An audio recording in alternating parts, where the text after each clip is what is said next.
Hi, everybody that's here. Hi, 303 Sleuthing, Amba. Sleuthy by proxy. Hi, Angelia. Where's everybody Katie at? Katie 2. Oh, gotta turn on that volume. There we go. You're welcome, Katie. Hopefully we're answering some questions that you've had. I get to be outside today. Pretty excited. I told Susan before we went live that this is probably the last time I'll be able to go outside for the rest of the summer, but we'll see. We've had some wild weather out here in the Pacific Northwest.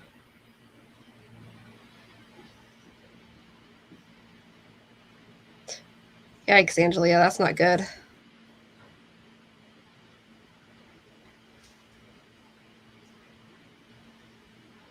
We had normal weather here. Normal weather. I don't think I know what normal weather is anymore after this last week, man. So last weekend, if you don't know, us in the Pacific Northwest almost died.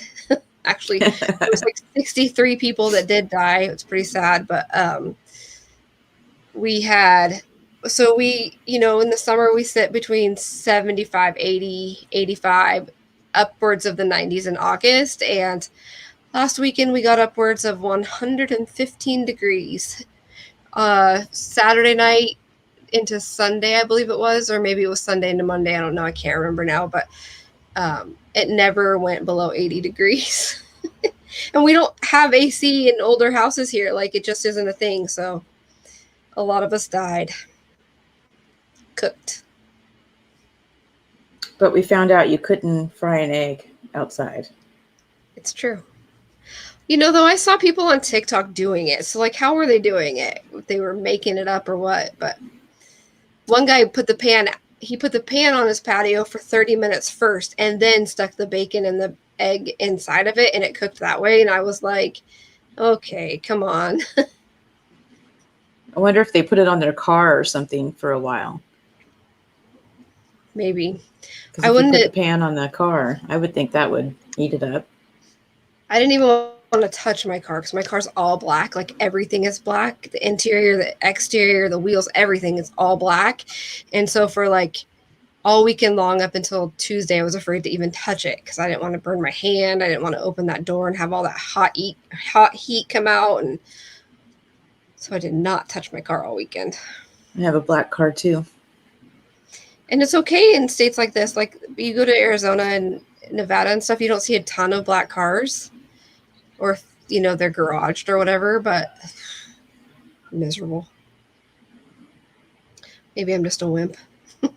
I love the heat. That's the thing, but not when it's 90 in my house. I would love that. I know you would. I was like whining to you, and you're like, that's my dream. Sleeping with cold washcloths on my forehead, around my neck, around my feet, like, and you're like, I'm gonna come sleep there. Actually, at night I get hot easy, and I have to turn it down to like 71. But during the day, I'm good with it. The air not even coming on at all. Oh my god! 115 though, you might change your mind. I've been in it before. You've done it. Yeah, you've done it. Yeah, I don't know. That was nuts. I mean, even when we were in Vegas, a month ago now, it was 106. But I don't care what anybody says. It's different when you have that humidity. It's different. When you have that dry, it's different. Yeah, for sure. So say hi if you're here. We know we decided to go like off the cuff this week and just do a Q&A because it's 4th of July weekend, and we figured that, people were getting ready to go camping or go out of town or, have people over. So we weren't sure how many people were going to be even on. And so we said, let's just this week switch it to a Q&A and a roundtable, and then next week we'll get back on schedule. Actually, off schedule, but on schedule. So we'll remind everybody at the end also, but we are switching our weekly lives will now be on Sunday evenings. Did we ever say a time for certain? We said 3 my time, right? So 6 East Coast. Yeah. We could do 3:30. It doesn't matter in there as long as it's people wanted earlier and on a different day of the week. So we put a poll up in the group and nobody wanted Thursday. It was so funny. There was like 2 votes for Thursday, and then there was like over 60 for Sunday. So Sunday it is.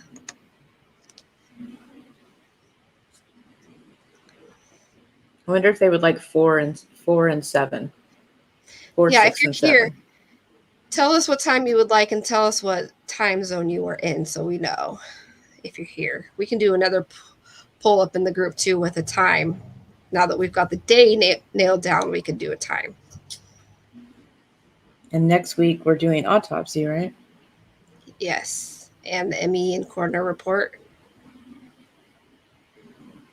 We're just going heavy week after week. Yeah. I guess this week is a nice reprieve from the, it's just heavy. Like you said last week, you can't sleep afterwards. Yeah, I have a hard time sleeping after. We're just 9 Eastern, so that would be 6 my time. 8:30 Central. So I think that again is 6 my time.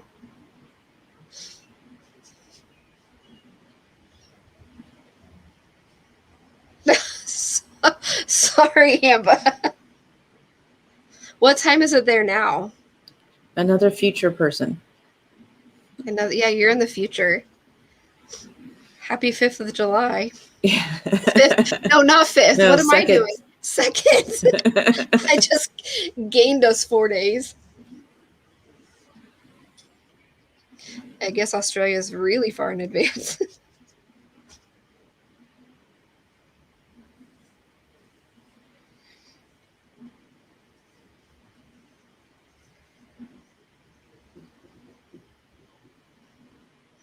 $11:40 a.m. Well, for some reason I thought you were like a whole 24 hours ahead of us. So that's not, I mean, it's not Valerie future. no. So you're 17 hours in front of me.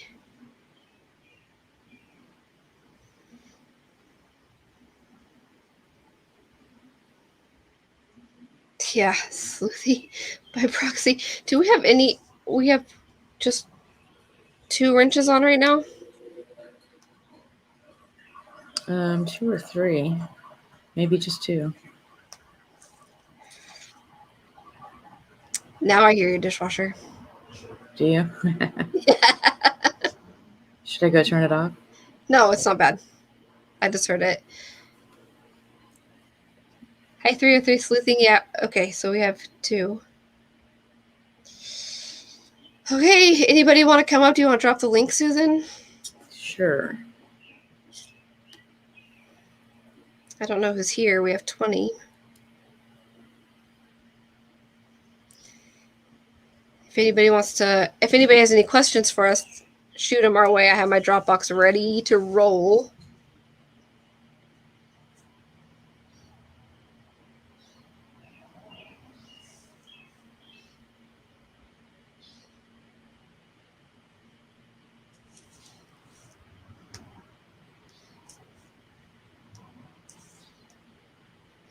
Hi, Anal's next.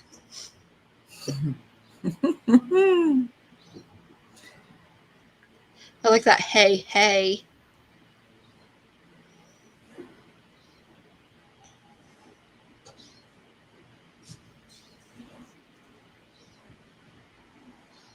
The topic this evening is anything anybody wants. If anybody has any questions, just wanted to come up and discuss things, let's do it. We're just going easy this week, keeping it light. As light as we can. Hi, Heather. We just decided to hold off on the medical examiner autopsy discussion until next week since it's 4th of July weekend. We didn't know how many people would be around. So, and we're switching days of the week that we're doing this from now on. And so when we decided that, Susan was like, are we doing it this Sunday? I was like, heck no, because it was like, what, last Friday?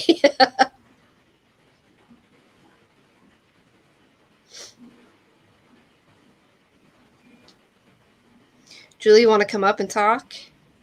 Roundtable. Where's our girls that love to discuss the case? I mean, everybody likes to discuss the case, but...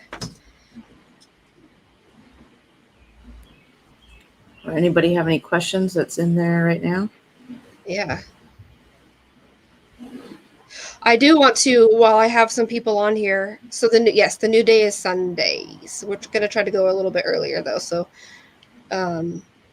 more people can catch it without having a bad case of the Mondays the next day. I do want to clear something up that when I said last week that Max Maze's report was garbage, I stand by the report being garbage. However, he is 1,000% on the side of homicide. And I didn't want anybody to think that I meant that he wasn't on Christian's side. To me, the report was garbage because he didn't, it wasn't an investigative report, and I needed to look at it more objectively, as in, like, he broke it down into what should be done and not what he had done, as saying these are the things that needed to be done by MPD and that should still be done by MPD or any investigative outlet. And he tried to stay biased in his report. So my apologies to Max. And if it came across that I didn't like him or I had issue with him, my apologies. It was just, the report wasn't as deep and thorough as the other reports that are in the file, like the DeBoard report and the Arden report and the Knox investigation. So when I said it was garbage, it was a little harsh. I also want to fix what we talked about at the end of the last episode when Christian was supposed to be returning to the boat. I talked to Boat Mama, and the captain texted Christian saying to call the office before he heads back. And what Christian would have had to do was call the office, and the office would coordinate with the boat on where to pick him up at. He wouldn't have been picked up in Vicksburg or St. Rose. I believe it was St. James that he had to go to. And he would have had to have someone take him there because he wouldn't have been able to leave his car there. So I do believe Dylan was probably the one that was supposed to take him back. That makes sense. And I know we had touched on that briefly, and I wasn't sure. I always just assumed that he was going to be driving a BMW back, but that was just an assumption on my part. And I think a lot of people make that same assumption that he was going to be driving himself back. And but regardless, the captain also said text before you head back to Vicksburg, and he wasn't even heading to Vicksburg. Oh, yeah. I wonder what that was about. Yeah, I don't know. Maybe he meant call Vicksburg. Right. He still would have to have left beyond 3:00. He would have had to have left around 1:30. Yeah. 1:30, 2:00. Right. So Mary Grace asked, how did y'all get so involved with this case? My best friend and I thought we knew this case well until we started watching y'all. So for us, it was, we have our main sleuth syndicate group, and one of our group members who has been with us for a long time came in there one day, and she said, if you haven't listened to Culpable, you need to. And I've always loved podcasts, and I know that there were several others that were like, podcast, blah. So I started listening after Laura said to listen, and then I went to Susan after one episode, and I said, you get on there right now and listen to this. You have to listen to this. And so Susan started listening, and I think when we first started, we were like 3 or 4 episodes behind. And then I binged it all. Yeah. Whatever was there, I binged it. We had to go week by week after we caught up. And then that was like torture. I remember weekly standing in the shower listening because I put my phone in the bathroom and I listen, and I'd be like, oh, I need more right now. And then, so that was summer of 2019, June, July ish. And then we, we joined, there was a culpable Facebook group that was built, and it was led to believe that the Tenderfoot and Black Mountain Media ran that group, and uh, they didn't. It was ran by some other people, and the group was just a hot mess. But Susan and I were like, we can't build a group. We can't do it. Like, we just didn't want to be disrespectful in any way, because it was such a hot topic, and the family already had justice for Christian, and then that culpable group started to like fall apart, like legitimately just fall apart. The admin were all fighting with each other, and it was just a mess. And so I said, okay, let's do this, but we have to make sure that it stays respectful, and we don't want to step on anyone's toes. And so we built our group, and I think we built it in like August of 2019, I think September, so. and it grew rapidly. And then we just have been We got the like we case said, file. yeah, we got the case file, and then they're just, we eat, sleep, breathe. It's all we talk about is this case. Dream. Dream. There's been other case, like, we have lots of groups, and there's been other cases that have caught our attention, but none have got our attention as deeply as this one has. There's been some that, they get our attention and they hold our attention, and we can't let go until we see it through to a trial or a guilty verdict or a guilty plea, or whatever happens, or, and some just sit cold because they don't go any further, or investigations don't happen and whatnot. But this one is just, Christian is, he's in our hearts, and we can't let go. So that's how. And we have done tons and tons and tons and tons of research, not only on the case, but on Meridian and Mississippi and the people involved, and as much as we can, like, and talking to people that know people, and talking to people that know about things. And that's just that's how we got here. Yes, Julie, we can.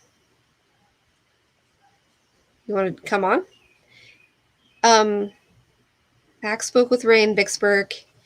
Yes, scrambled mind. Yes, I found that out after. I didn't know, and I guess nobody can blame us of being brainwashed and tunnel visioned by Ray, right? If we didn't know, we didn't. Fireworks already. Okay. Sorry. Yeah, these people out here are crazy. It's not the 4th of July yet, but we didn't. We didn't know, and now we know. And yes, Max did help with the Curtis Flowers case.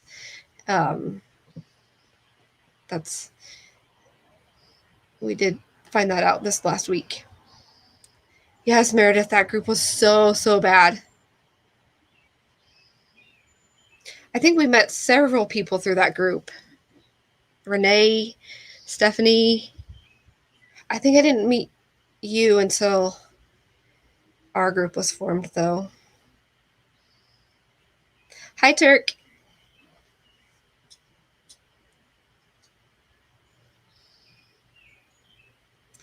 Thanks, Mary Grace. We appreciate it. We actually got a funny comment this week that told us that we get off topic and that we're horrible at this and that we ramble. I was like, I'm not sure how I get off topic when I literally read from the case file, but all right. Ridiculous. If that's what they want to nitpick us for, then okay. At least she didn't call us fat. I mean, I am. I don't care. It just makes me funny. Is that supposed to hurt? Who raised you? Julie, you want to come on? Who wants to come on? Is there a way to pin the link? Oh, I'm sure there is, but I don't know.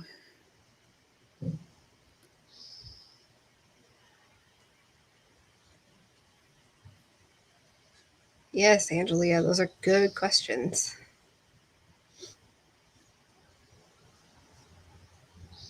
Well, won't we be talking about that next week? Yeah, definitely. Renee, you got booted? Actually, maybe I did too. I probably did. I don't remember. I think we've been booted from every Christian group except for Our Justice own. Yeah. and our own, of course. I I remember a certain male that was in our group, also in that group, and he just, you guys know who I'm talking about, but I remember, Dollar Tree or yeah, someone else? uh, uh, Cracker Barrel. Same, Dollar Tree. Um, I, yeah, he was, and I vaguely remember going at it with each other in the culpable group, but He was in our group, yes, he was in both. and we actually had a PM, and when I told him about that picture that was altered with the butterflies, and he said, "Well, I'll be the judge of that," and I'm like, "Whatever, dude." Oh, that's right. I do remember that now. Remember we had a chat. So we had a chat that was like 15 to 20 of us deep. Um and it was some of the admin from the culpable group that also Oh yeah, like Dollar General, not Dollar Tree. um Same, same. and so we were in this chat. Is Casey Thrash watching? She would remember this, but the case file got released, and these women, like, these women were actually helping admin Justice for Christian, and they were in this chat with us, and all of a sudden they came in and they were like, it's a suicide, and that's just how we're gonna leave it in our group, and if anybody wants to discuss otherwise, we'll allow it, but I think it's case closed. And they just tried to shut us down. Do you remember those girls? And we were like, they were adminning for JFC, and I don't remember who. We let somebody know. Maybe it was Savannah or somebody. We were like, listen, these people are adminning for you guys, and they believe it was a suicide. I can't remember their names now. Yeah, I don't remember their names either, but But I remember that. It's crazy. they were running the culpable group and helping with the JFC group. And Julie's here. oh, hi, Julie. Hi. So I figured that was your way of getting me on. Yeah, I see your question. Are you going to come on? Yeah. Uh, Come on and let's talk about it. Yep. Every time that we're on, my husband's tinkering with his Jeep, and so I'm like, oh darn, because like I feel like it's noisy or something. I Um, don't hear anything. and I have a spot where I like to sit, when I'm listening and watching and doing these things. So anyway, no, I wanted to talk more about the gun because I can't wrap my mind around how many people. I mean, we know at least Dylan and Christian had touched the gun that day from what we are told. Um, I am trying to remember now too if like it was said Whitley ever grabbed the gun away from him, like when they were arguing or something. Don't quite remember that part either, but we have 2 to 3 that supposedly touched this gun. I understand that fingerprints aren't necessarily always going to go on a gun, especially the stock, depending on what the stock looks like, might be a harder material to pick up a print. But I'm like even thinking the barrel, or did they not check the barrel, thoroughly? Was there too many fingerprints on there? Like, it does not make a sense that somebody can use a gun and then it be wiped clean Right. or be that clean. So I was just hoping we can talk a little bit more about the fingerprints and if we know, did they thoroughly check the whole gun?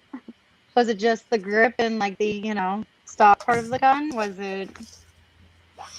Let me pull up the test in the Dropbox so we can just go straight from that, and then we can discuss the testing and lack thereof. But you're right. Dylan's statement is that him and Whitley were tossing over the gun, right? They were fighting.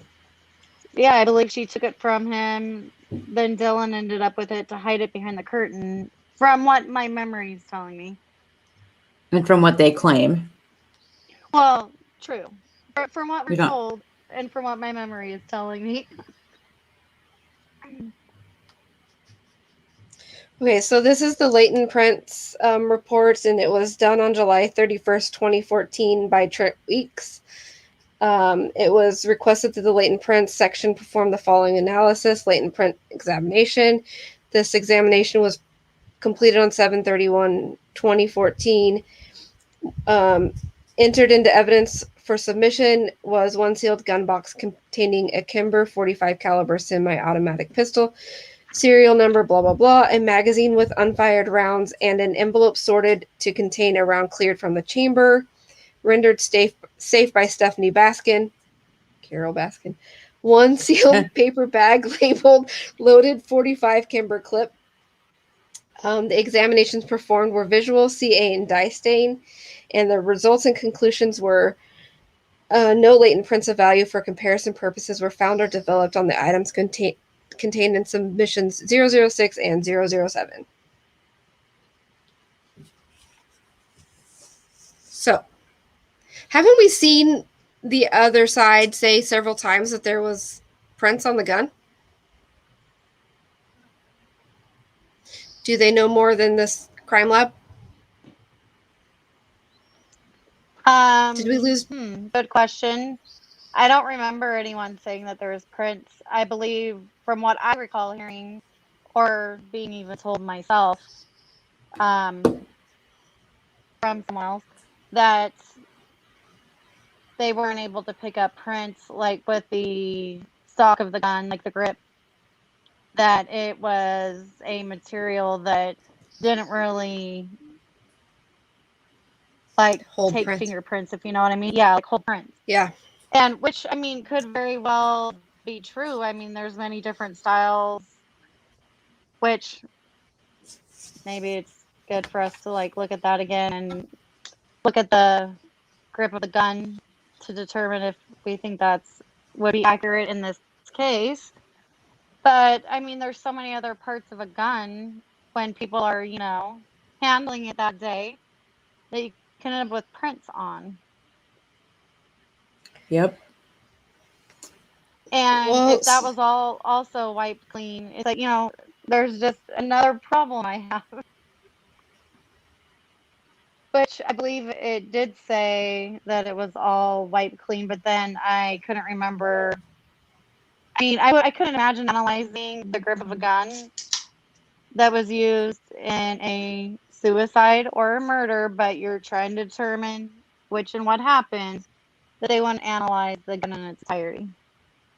Right. Right. Like even open it and see if there's any blood or brain matter inside of it. True. So they did in August of 2015 submit the bullet for serological testing. So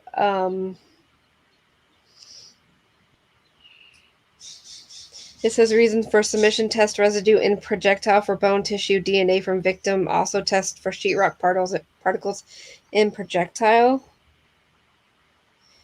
I don't see. In regards to the bullet, I'm not saying this is accurate information, but what I was told was, I want to say he got the gun from his grandfather, he got the bullets from his grandfather for sure, and that they were old bullets, and that's why it didn't mushroom, because the bullets were old. Oh, Lord. And not properly stored, which I'm not saying anything is correct or incorrect, because I'm not sure. That side of things, I don't have that information. Maybe somebody else understands or has that information and could shed light, but Well, that's a question that I'll try and ask a gun expert. So they did on 6/24/2014. They again, Stephanie Baskin received the gun and a swab from the grip of the magazine, and it says that serological examination for the presence of blood were negative on the gun. A portion of this item has been preserved for possible epithelial cells. So there was no blood on the gun, even though the other side, as of recently, has been touting everywhere that the gun was not wiped down. There should be blood on the gun.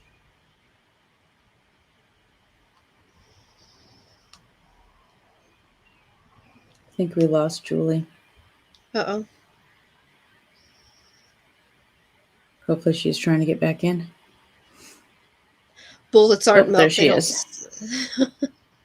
They don't spoil easily or quickly. They're not melt. Yeah, I just don't. I don't know. I don't think that. I think it's just probably an excuse made up from the other side. Sounds like it. So really quick, Heather. I accidentally took myself out, but just on a side note, my husband says bullets do not go bad unless they are like stored in water or like some crazy type of a circumstance,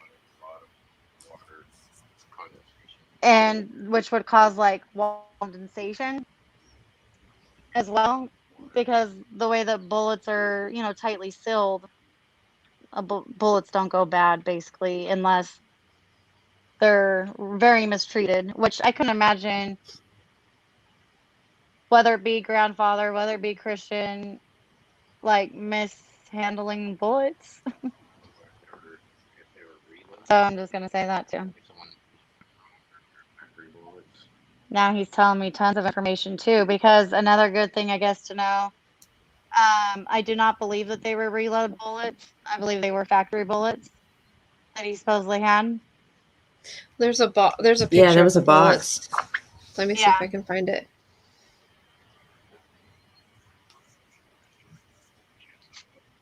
Do you know where that's at, Susan? Is it in the crime scene photos? I don't know.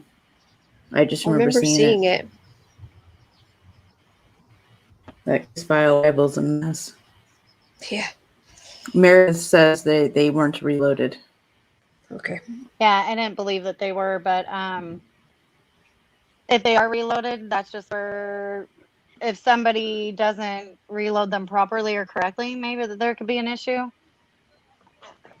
Yeah, it sounds to me like somebody who can't explain why it didn't mushroom is making something up. Whoever said it. Right. Well, you have to have reasons and excuses for everything, and just putting a little bit of doubt. That's all you need is doubt, right? Yep. I want to go up to this really quick. Heather, we'll get to your question in just a little bit. We won't forget you, I promise. But Anal's next. What do you mean they say the heat cleaned the blood?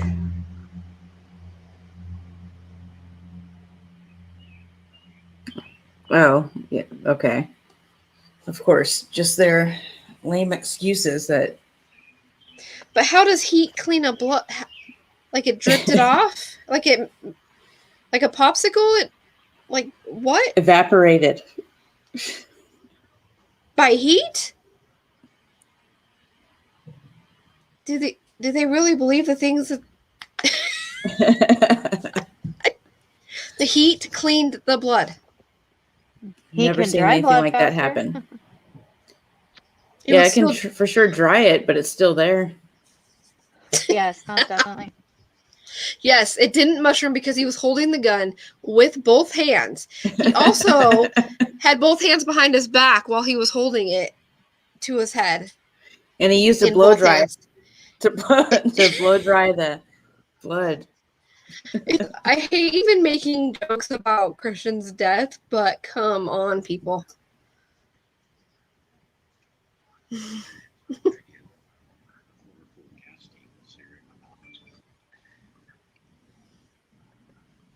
Yeah, I laughed out loud and scrambled mine too.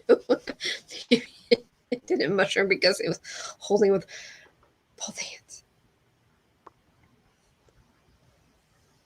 Yeah, they heat clean the gun, but with friction from a rag on the gun.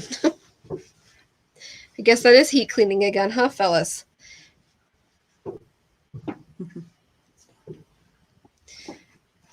I mean, it's not a popsicle. It's not going to drip off because it got hot.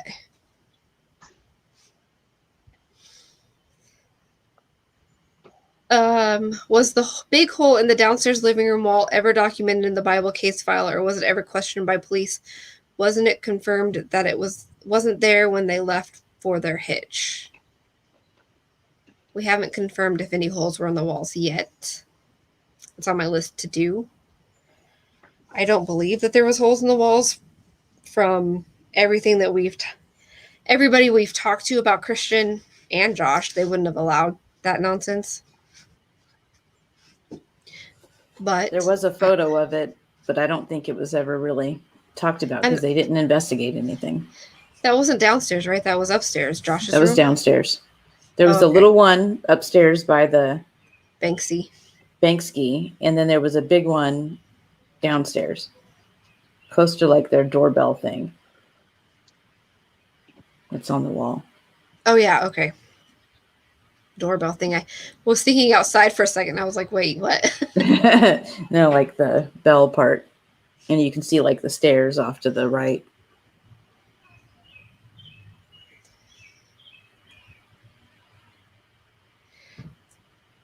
Does anybody else have any questions? I will work on confirming, though, the holes. It's on my list for sure.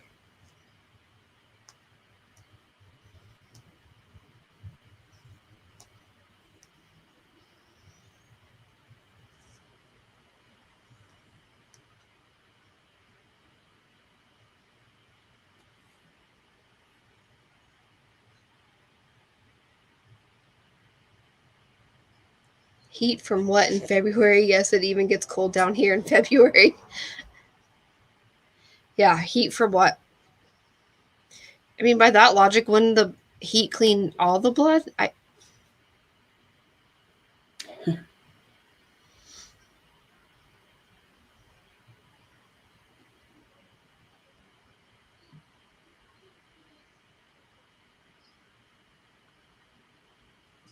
I'm going to have to listen to that because I don't remember him saying that he keeps seeing him with his hands tied behind his back. Did he say tied? Did he use the word tied? Because that's a whole new ballgame. And I've listened to that. I've listened to all the interviews like 95 times, so they run together in my mind. But wow, that's a pretty prominent word there. Well, and we felt that his hands could have been tied behind his back. Or at least I did.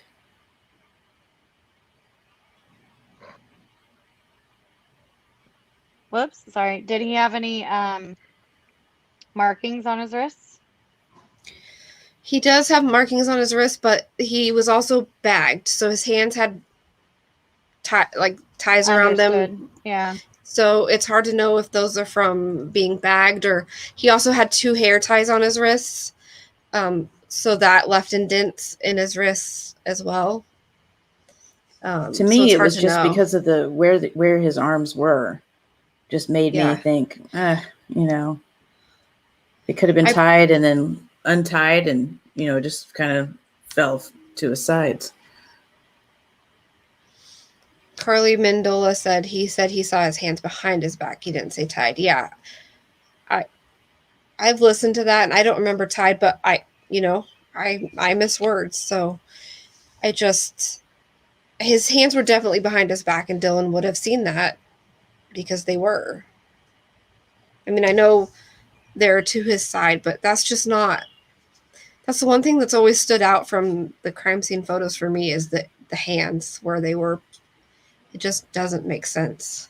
You can't make that add up and have the gun be where it was.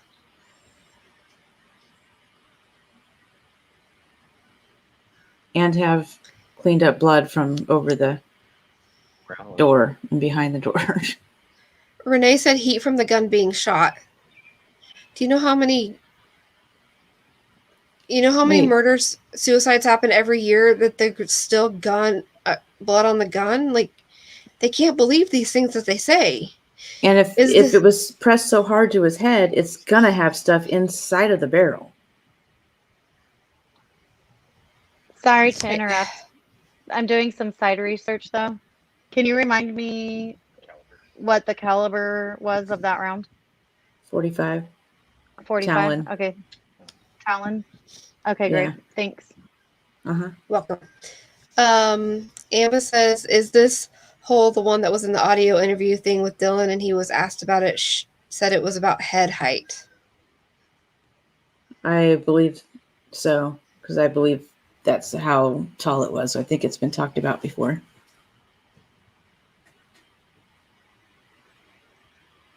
Yeah, Scrambled Mind, let us know if you did say tied, because that's a slip right there, right?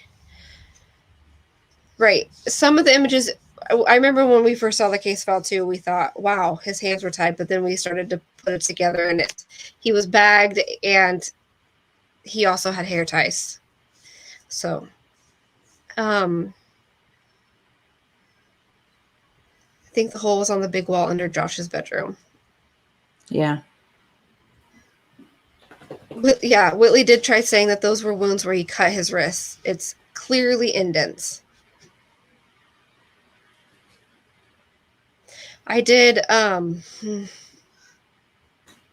can go over this a little bit further next week, but I was looking for something in the autopsy photos last week. I don't even remember what I was looking for now. Do you remember what I was looking for? I think you were just putting everything together, weren't you? You didn't really tell me. You just said incoming. Yeah, I can't remember if I was looking for something specific. I found some interesting things that I hate even doing it, but it's part of the research, right? But I started zooming in on parts of his hands and his. Oh no, we were talking about the sweatshirt. That's what we were talking about, was the sweatshirt. Oh, is so that I what went to go look at it. Okay. Yeah, so I went to go look at it and something caught my eye, and so I zoomed in on one of the photos and I found so his sleeves were pushed up.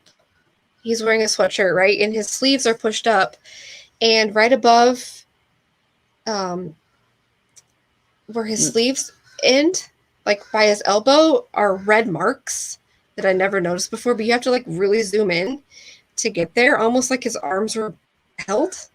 It's not lividity, it's like a red almost mark.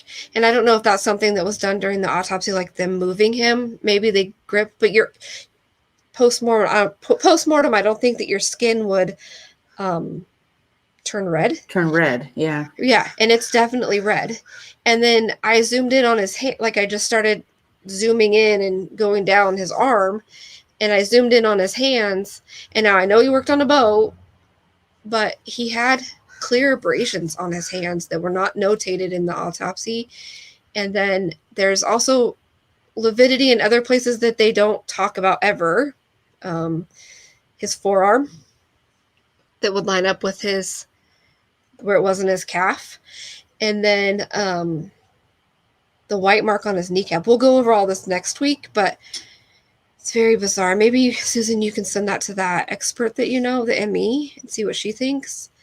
Okay. Because it's just very bizarre that none of these marks were notated in the autopsy. But then again, it's not bizarre because it's who did it. And the ME that I'm talking to said that if the person is missing eyelashes, you have to note it. If the person is missing or has like a hangnail, you have to note it. So she's just appalled at this autopsy report. Yeah, because I mean, the lack of notations. And the scrapes are like on his hand where they would be like if you punch somebody. If you punch somebody, or if you flung your hand at something, or if somebody was like reaching for you and clawed you almost. Yeah. But again, it's hard to know because he worked on a boat, so he could have cuts and scrapes all over him. Again, these were things that should have been notated because they are pretty prominent. And it's like I started to say, but his kneecap, that it's the same knee that has the weird blood on it, is white, and all around it has lividity and red. It's very bizarre. I'll go back Any up to the good questions. Emmy is going to be able, though, to tell you what was going on with his wrists. I don't care if they're hairdo ties. I don't care if he was bagged. The hands are bagged. They are going to be able to look and tell you if they find signs that he was restrained before. Right, and the red marks on his arm are almost like somebody was like, you know when you get mad at someone and you like grip them and you squeeze them? That's what it's like. Yeah. It's like Yeah. right here and right here. Right where his sleeves are pushed up. And you have to like zoom in to see it. Like it's not just like you're looking at the photo and you see it. You have to zoom in, but it's there.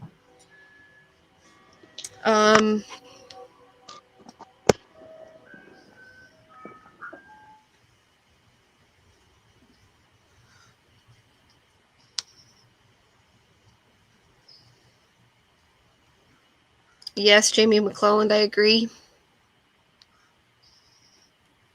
Lawn. Where's Christy? Is Christy not on? Christy No, loves lawn. She's got something going on. Oh, okay.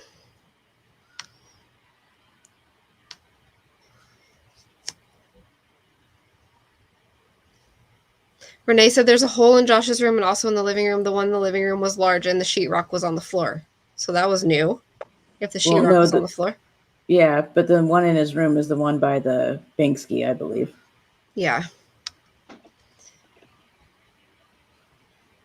Dylan said he had a dream where they were tied behind his back. Yeah, that's interesting. Yeah.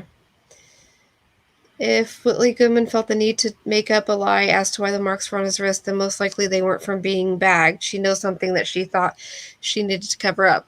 I agree. I don't think so. It's all along the lines of her saying that he quit his job and was doing drugs all weekend. We know that that's not the truth, but she made that lie up. We're all trying to forget from Dylan. Yeah. Is that projecting? In a dream.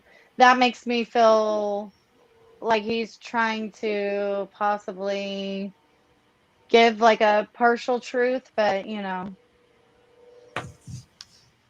how when somebody's trying to tell a lie or they're trying to talk about different things, people are questioning stuff, then some truth's going to come out, but then they're going to have to fabricate something to not make it seem like that's really what was going on, so therefore it was a dream. Yeah, there's a little bit of truth in every lie. That's just kind of where I feel like that goes. Exactly. I agree. And on a side note, just kind of back to the bullet, I have vented to my husband about this case time and time again. He catches little bits and pieces. He heard us talking about guns and bullets, so then he's putting you on mute because he's asking me what I'm talking about. And so I tried showing him, like, bullet, and he's talking and explaining it to me, and he's like, oh, okay, then that wasn't the bullet that was actually used in that crime. I agree. That's his opinion. And I know we talked about that last week. So, do you have a picture of the gun or the bullet was used? Julie, do you have a picture of the bullet and the sheetrock? Yeah. Have you shown him? I actually didn't show him the sheetrock, but to me that's clear as day. I don't know if it was a Kimber bullet or another bullet. There was a bullet in that wall. To me there was, but I mean, we actually found a different photo this week. Of what? We found a different photo of that bullet hole this week. Well, I didn't. Christy and Susan did, but it's a different view. Christy did. Yeah, and we'll probably show that picture. You want me to? I don't know if I have it on my computer. Would it be easier if I text it to you really quick? Didn't I text it to Yeah. you today? I think I texted it to you. Oh yeah. Let me check. See, you guys, like, this is seriously what this is our lives. All right, hold on. And the funny thing is, I'm 3 hours behind Susan, and I'm like 2 hours behind Renee, depending on where she is. But sometimes I'll wake up in the morning to like 65 text messages, or I'll wake up at 4 to go to the bathroom, and I'll have messages, and one of them will say, "What are you doing awake?" Wait, no, I don't have it in here. Okay, We have the other one.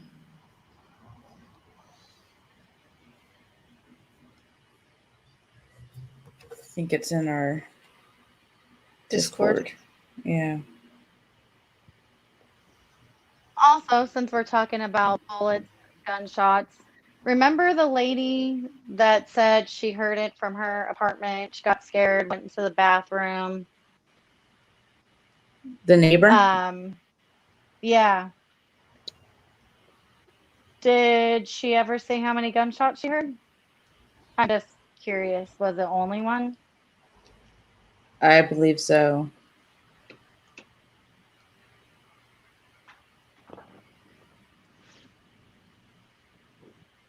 She wasn't sure about the time. I think she had a couple different times. I found it. Oh, I just sent it to you. Do you want to put that guy one up there too, so we can describe the location Whitley says she sat? If you can, if it's not too hard. Okay, hold on. Well, I have to do it one at a time, so. Heather, who are you talking about? Are you talking about Lon or Dylan? Messages he sent to Ray?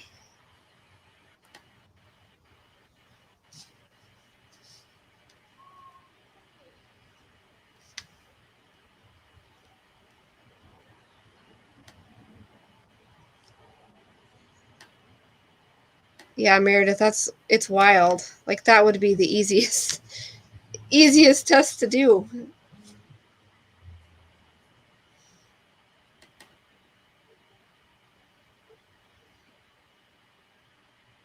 And they have both of them right at their fingertips, at their easy access. Ambo, everybody can explain who Lon is. All we'll say is he was a crazy dude. Like, he had some issues in his past. Well, he was trying to convince us about the bullet wound and everything, and then he got caught sharing screenshots with the goon squad.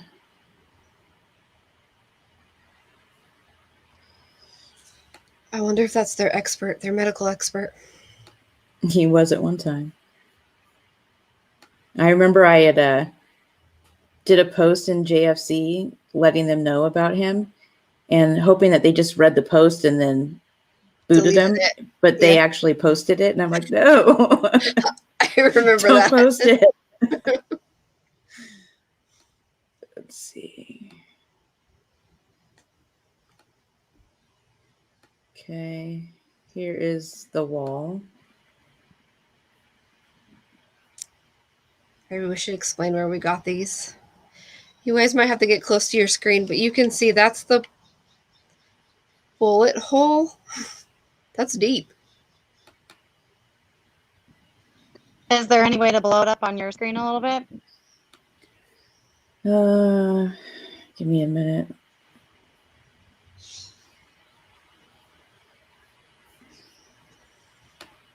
Wasn't he like also like in trouble for? Yes, for prescribing prescription drugs to his wife or something like that. Yeah, he got like not. He What's it couldn't. called when he couldn't practice medicine or something anymore? What's it called? Like, there's a word for it, right? Is that big enough? Yeah, God. That photo, when I saw that yesterday, I was driving and I was sitting at a stoplight and I was like, what? Yeah, and did you explain where Christy got No. these? No, you can if you want. Oh, these were from a folder called Frankie Files, and these are this, and then there's going to be a couple more things that we'll probably bring on later that are emails that Frankie got from Sanders when Sanders was prematurely giving him the case file. And then he stopped sending the emails. So I think there's like 11 total. And then he put everything on a thumb drive and sent it to Frankie. So these missed everybody else's FOIA because he forgot to add them. And Frankie released his thumb drive and didn't take those out.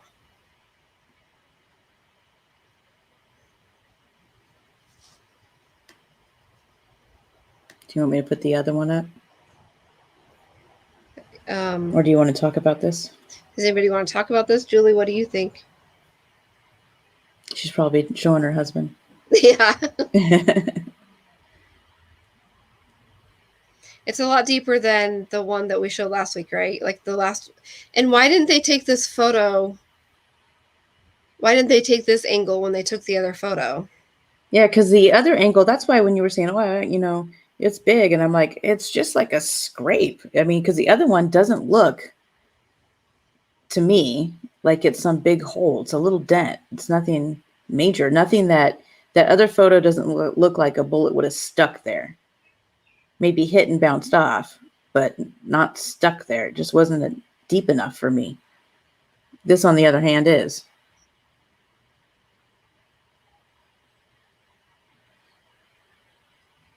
That one's wild. It's so deep that it looks like it went through. Yeah. And like, how did they recover that back out? You know what I mean? Right.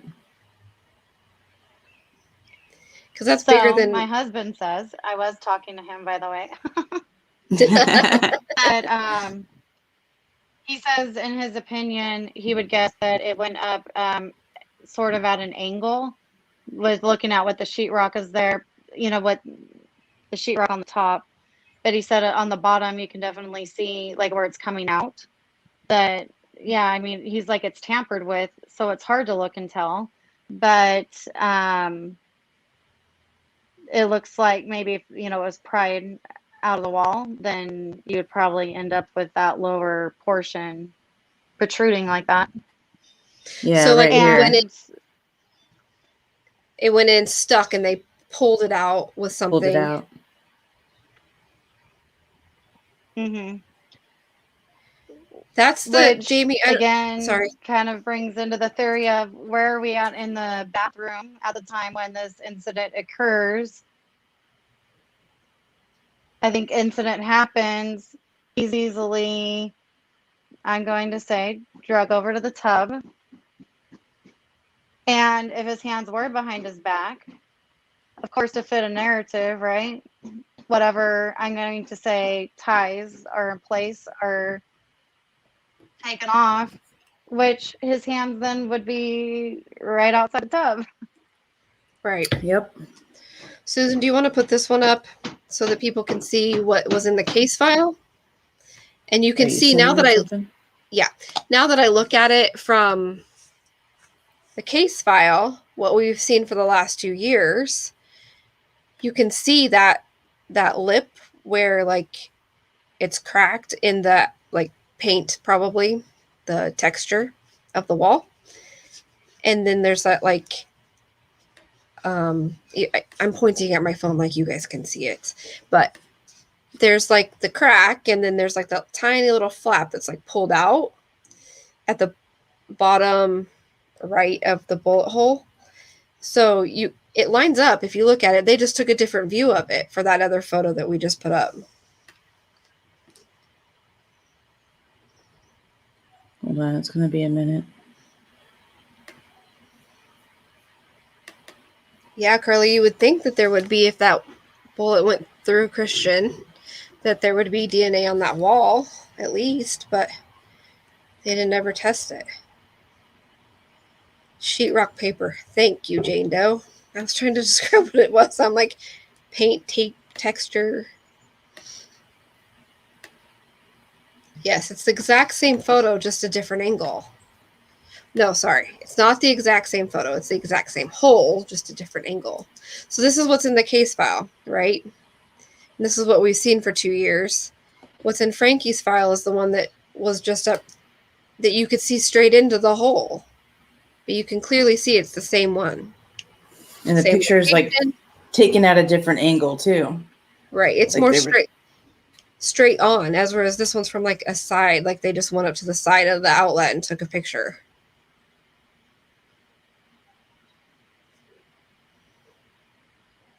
Yeah, it's the same one in the bathroom, not a different hole, not a different location. It's the same one, just a different view of that hole.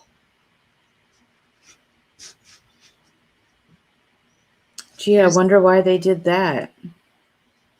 Showed this one instead of the other one.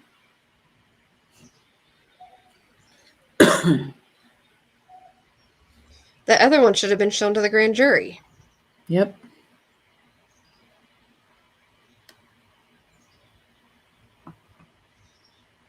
You want me to put up the other one?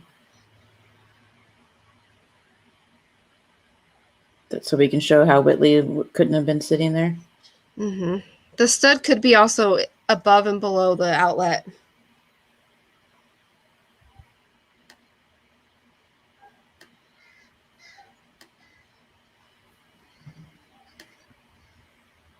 The one that Susan put up last is the one that was shown to the grand jury. That's the one that's in the presentation.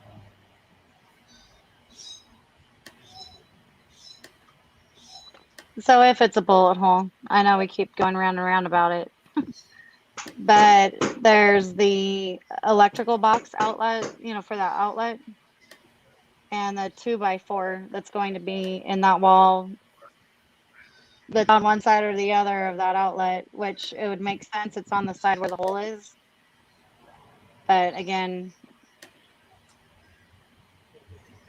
bullet's going to hit something and we'll stop.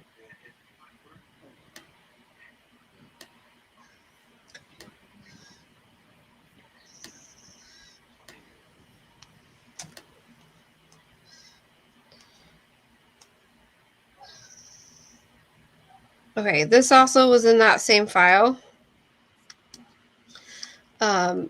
This is somebody reenacting where Christian was.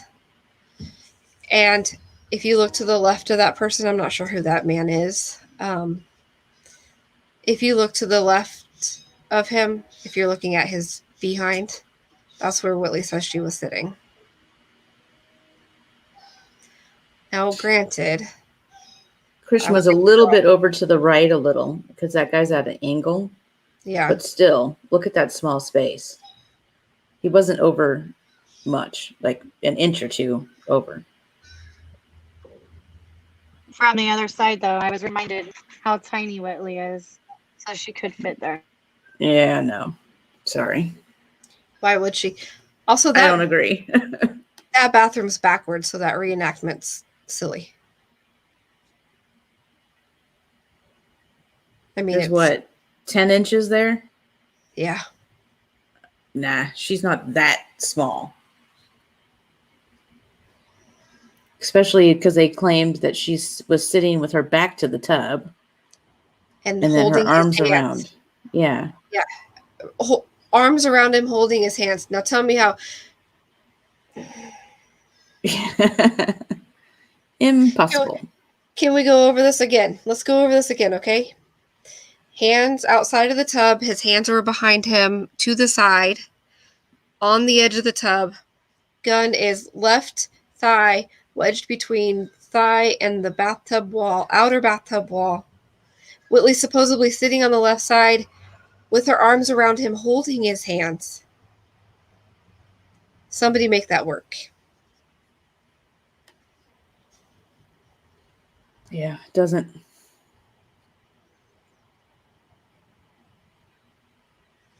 And if they want to say that the reason why the gun was where it was found was because Whitley was holding his hands and moved him, and the gun fell off of the edge of the tub and landed between his thigh and the bathtub wall and stayed there. But if she was sitting there with her back to the tub, arms around him, that would have pulled him even further out into the bathroom, and the gun would have fallen to the ground. And that's just way too much for trying to prove a suicide. It's like exhausting.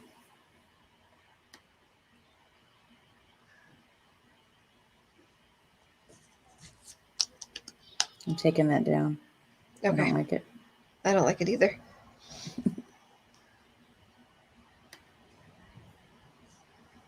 Oh, did we lose Julie? Yes, we lost her. Does anybody else want to come up? We're at the hour mark. Anybody else have any questions?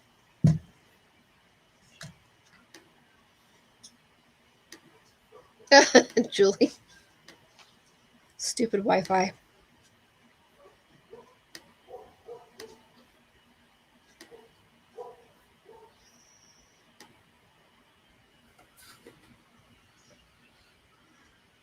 Where's Renee? Renee, get up here.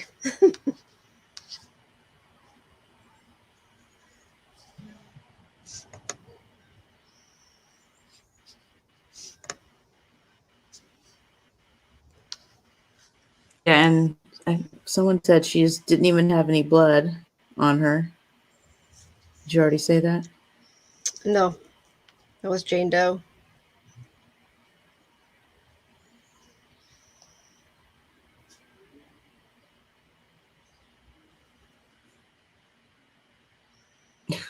Come on, Renee.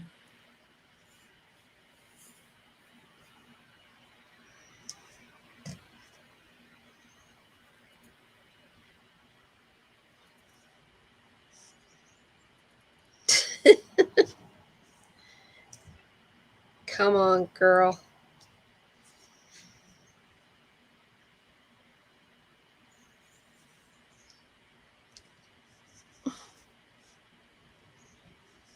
She definitely changed her clothes. Yeah, at some point that day.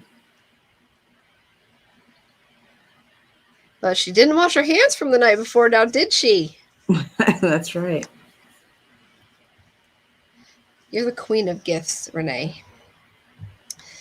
And none of that will decock the gun. They won't ever be able to explain that away. Well, they try. They certainly try by saying that it's in the case file, that a detective or first responder decocked the gun. Nope. Yeah, they claim making it safe means decocked. There's no because they know how to get into people's minds and know what they were thinking. Yeah. They have to convince you of what things mean instead of proving it with facts in the case file. There's nothing in that case file that differentiates anybody decocking that gun. And it's stated by two different detectives. Bratu and Arrington both say that nobody can remember who decocked that gun. And I think that I think Stephanie had a picture that she showed us, a close-up, that you can tell that it was decocked when it was still wedged between him and the tub because of where the hammer part was. Mm-hmm. I don't know if you remember that. It was a while back. I do remember her showing us that.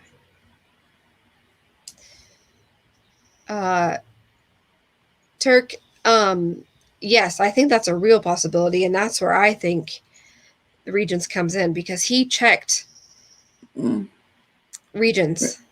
Remember we talked to Boat Mama, and she was suggesting that he was possibly going to switch banks because Regions is on his boat route. Oh, yes. And his bank, Muna, isn't. Right. So that might have been why he was looking into Regions. But we do know that she had an account somewhere because she knew that both of their accounts had pulled from that PlayStation.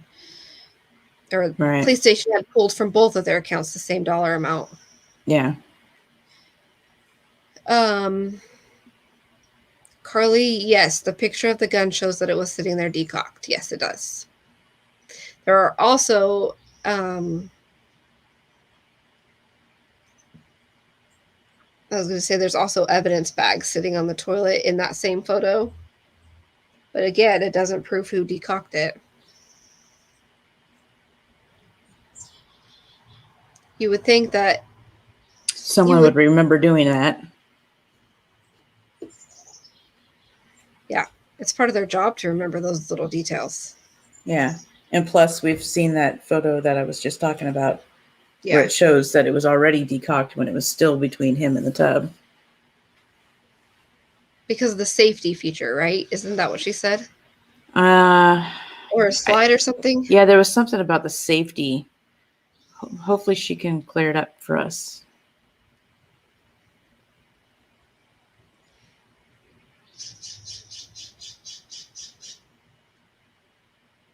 I'm trying to think of other questions that you guys have had recently.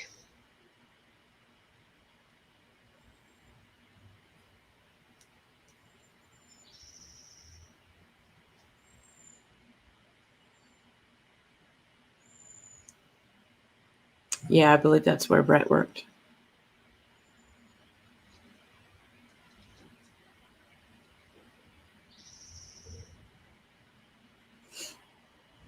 Maybe Turk.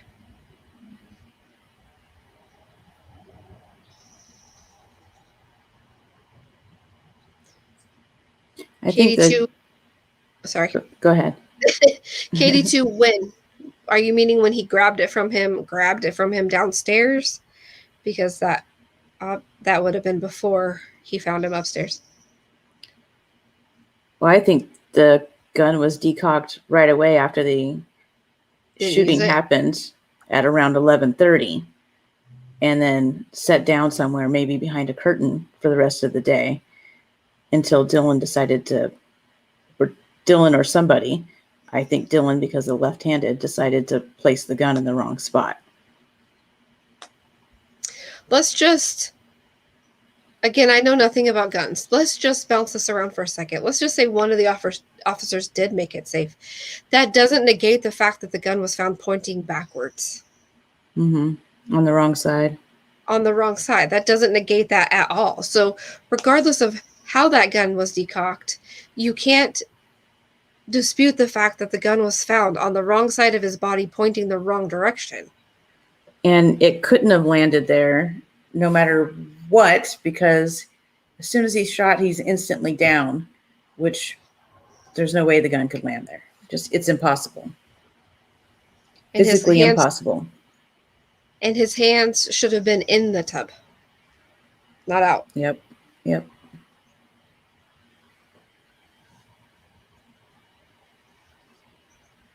It's one of those details, like my favorite thing that Susan always says is don't take your phone to a murder. It's like those little details that people don't think through when they're thinking about especially, these aren't serial killers we're talking about here. We're talking about probably a one-off, right? So they're not thinking about, oh, I better not point the gun to the barrel to the right. Yeah, a left-handed person naturally placed it where they would naturally have it, not even thinking twice.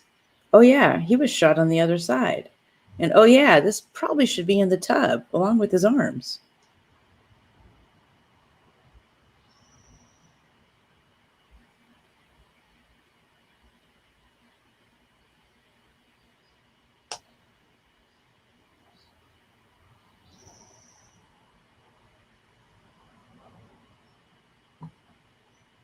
We're reading, sorry. We both go quiet. So, Carly, you're saying that you think that he was left there while they cleaned? I could see that. It would explain why there was so much blood in the tub. Because, like I said last week, it was a lot of blood for it to have just happened.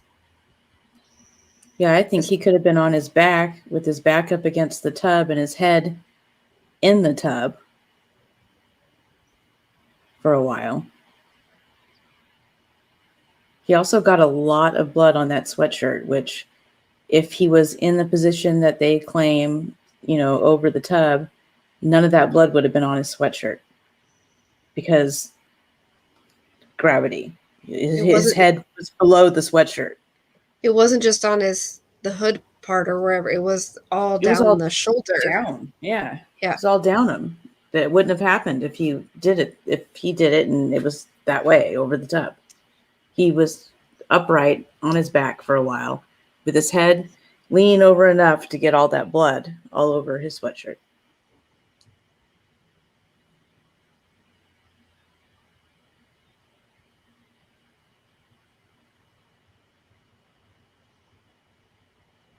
Making safe does not mean decocked. It means removing rounds. Again, I know nothing about guns, but I believe all of you over all of them.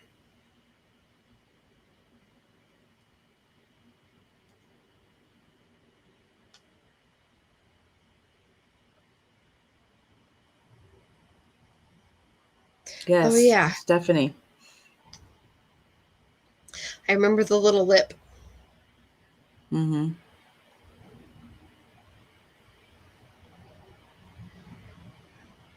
Yeah, that's what I was talking about, that she showed us that how it was still decocked when it was still between his hip and the tub.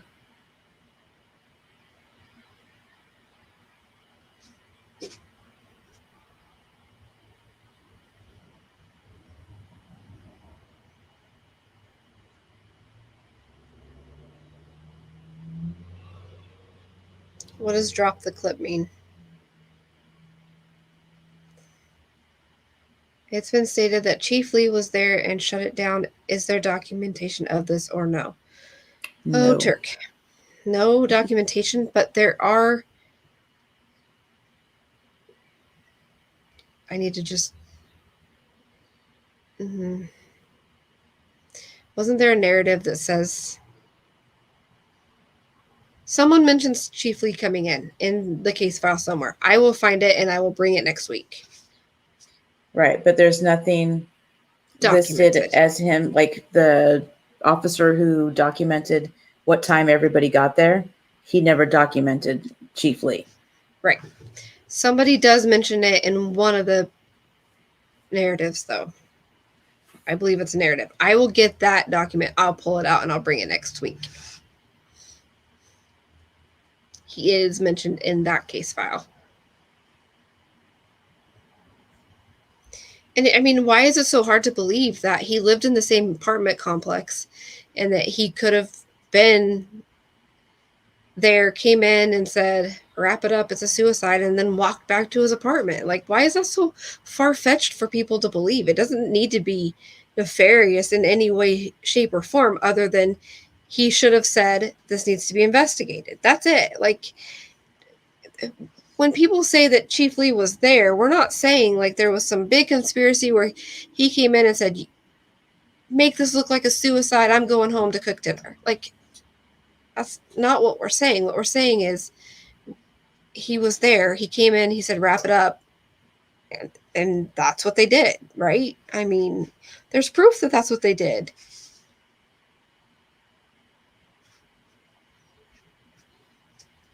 Katie, what have they explained away? Do you feel comfortable talking about what they've explained away?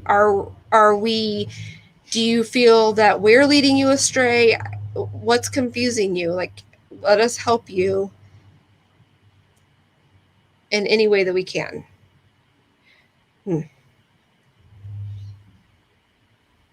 I'm sure we know who that creator is, but one creator, okay.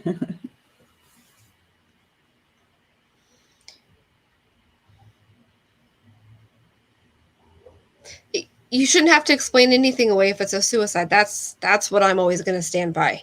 Nothing should need to be explained away if Christian self-harms.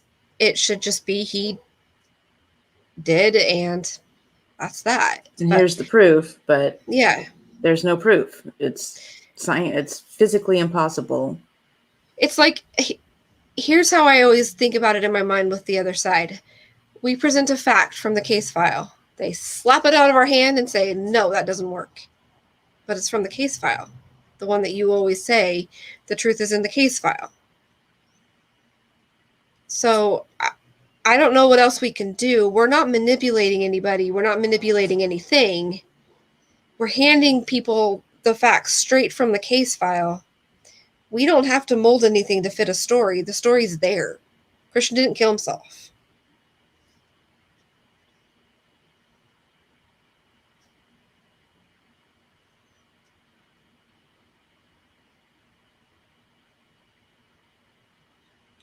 And we do speculate. I mean, it's human nature to speculate and say, well, we think that a murder happened. We weren't there.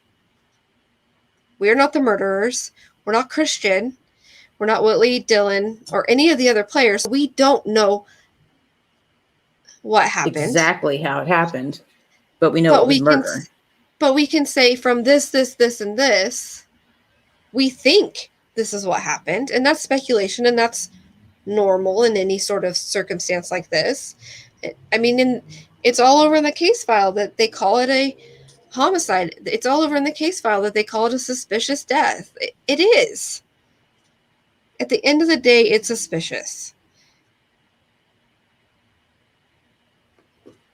But we're not handing people anything that's not there. We're not making things up. You know, they want to say that we made up the boot mark. Well, unfortunately, no, we didn't. There's a photo of it. And there's an ME. Yeah.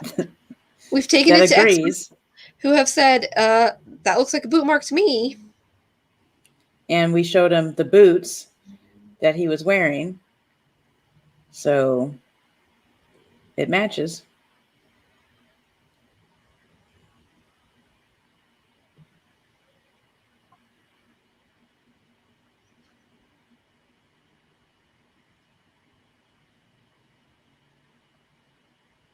You're right, Carly. That's what I keep saying. And they say the truth will come out. You'll see. Just tell us.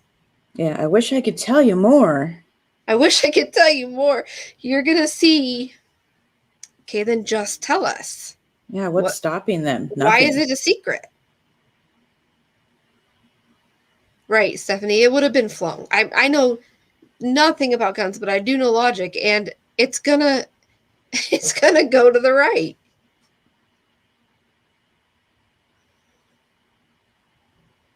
I mean, the board thought that.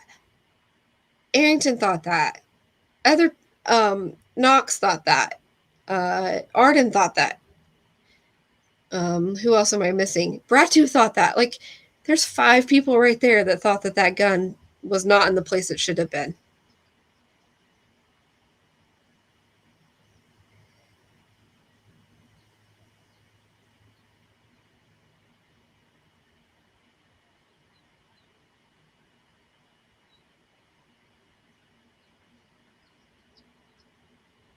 Yeah, we know that Dylan was over there, and Matt.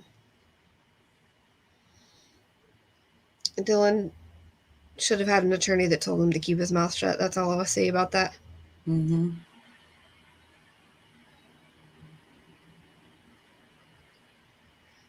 And Matt, why is he still entertaining any of this? He has absolutely nothing to do with it, right? According to him. Yeah, I don't know why he even put himself back in that position. Julie, I must have missed.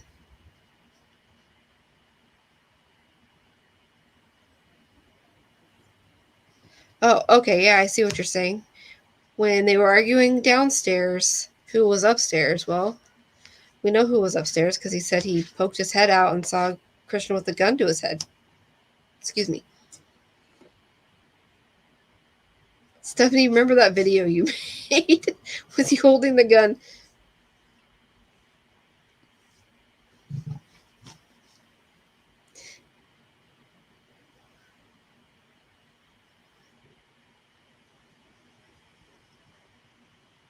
I also think a 45 would have left a bigger hole on the exit.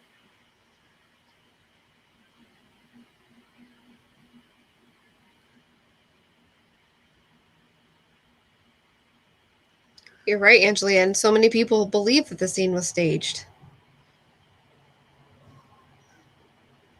I don't. Who stages a suicide? No one, ever.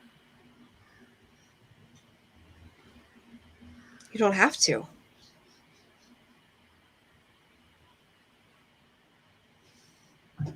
We need to pull the statistics for one of our episodes. We'll pull the statistics of how many suicides are then turned into a homicide later. That would There's be a lot. good. Yeah. There's a lot. I was actually watching a show the other day and they were talking about it. But there's a lot. No, Mary Grace, they did not. And I even started researching where Hayes Road was, and it's not even like a marked road. It's like a county road, I believe, because you can't Google Maps it. I don't understand why they didn't go out there. I don't know why they didn't. And it wasn't even, if I remember right, it wasn't even until weeks, maybe months later that they started questioning if gun night even happened. Because they didn't talk to Jet and Matt and Zach right away. It was a year later, I think, that Zach's name even came up. And that's when Bratu was talking to all of them. So then more than a year, wasn't it? Yeah. It just goes back to there was no sort of investigation of any. Nope, not at all.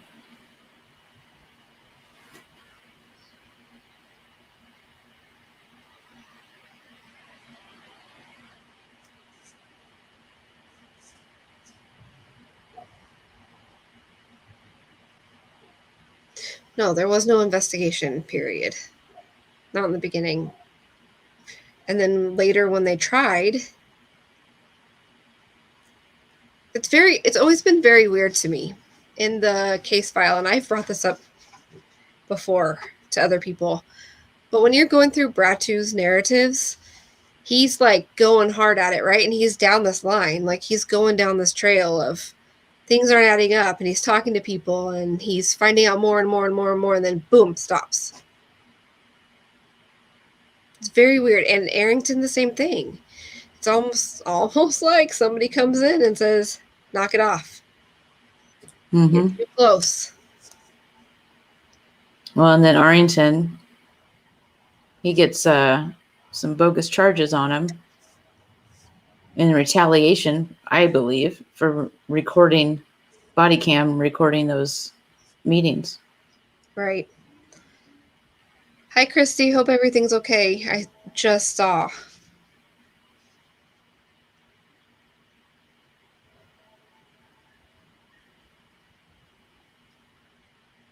Sorry if you hear bells. I live right by a Catholic church and they ring the bell every hour.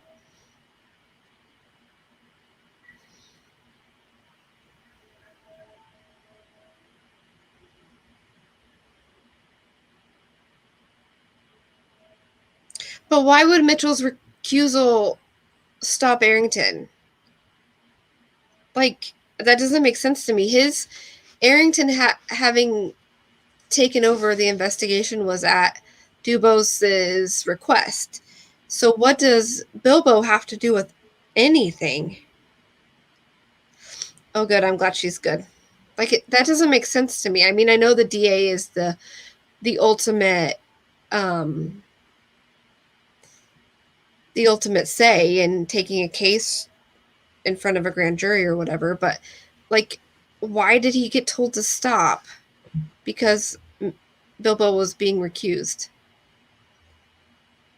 It wasn't at Bilbo's request that he was even doing what he was doing. It was at Dubos. I'm probably saying his name wrong too.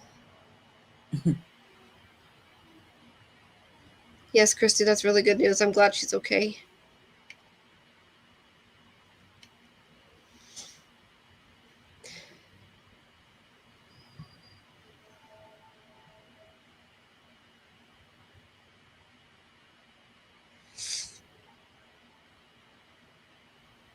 if anybody can't see all of this behind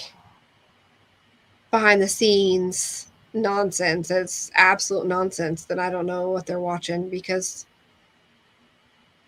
and they want to make it out like we think it's some grand conspiracy where all these people were working against the Andreacchios and that they were just out to get them and blah, blah, blah, blah, blah. But that's not it. It doesn't have to be that. It can be one person that's running the show that says, nope, nope, nope, nope, nope, nope, nope, nope. That's all it has to be. There's one person that's in charge, right? And that one person handed his job off to somebody that he thought would do the same thing that he was doing, and he was dang right. Well, and then it snowballs because nobody's going to come in and fix it, because then they know that that's going to smell like corruption, and then they're going to have to start reopening all these cases, and they don't want to do that. So they just keep doubling down,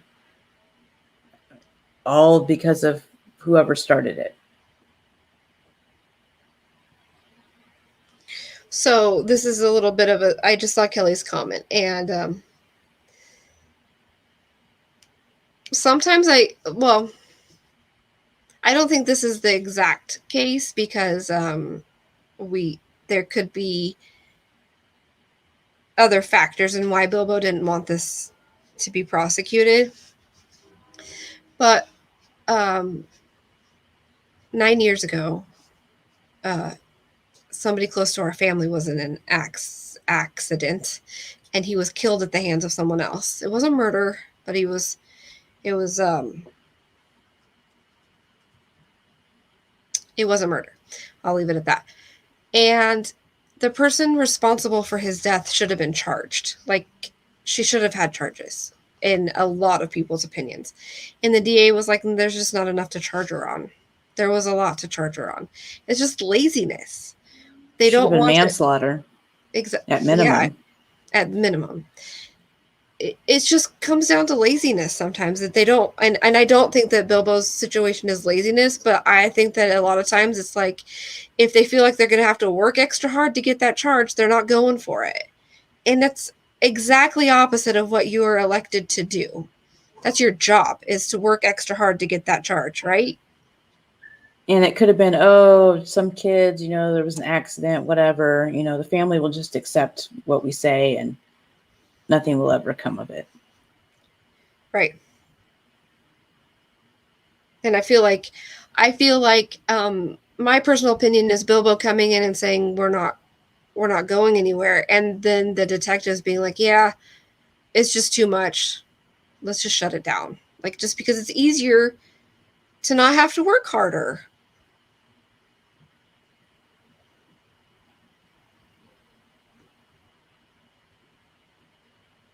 Right. They want easy convictions. And we know from research that Bilbo's record of taking things to trial is like taking things to trials down here, and making deals is way up here. Yeah, he's a deal maker. And we also know from researching other cases in Meridian about someone, I don't remember how many years it was. I think it was 20 years for attempted murder, and they served 800 days and got a suspended sentence. For murder. Almost attempted murder. Attempted murder. I mean, it's crazy. If you want to get away with murder, go to Meridian, but don't take your phone. Yeah.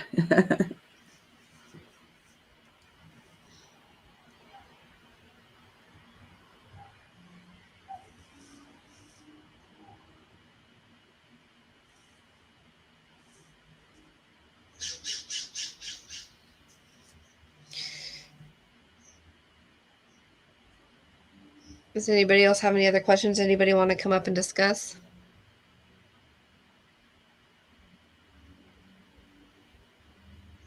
Yeah, you're right. Sleuthy by proxy.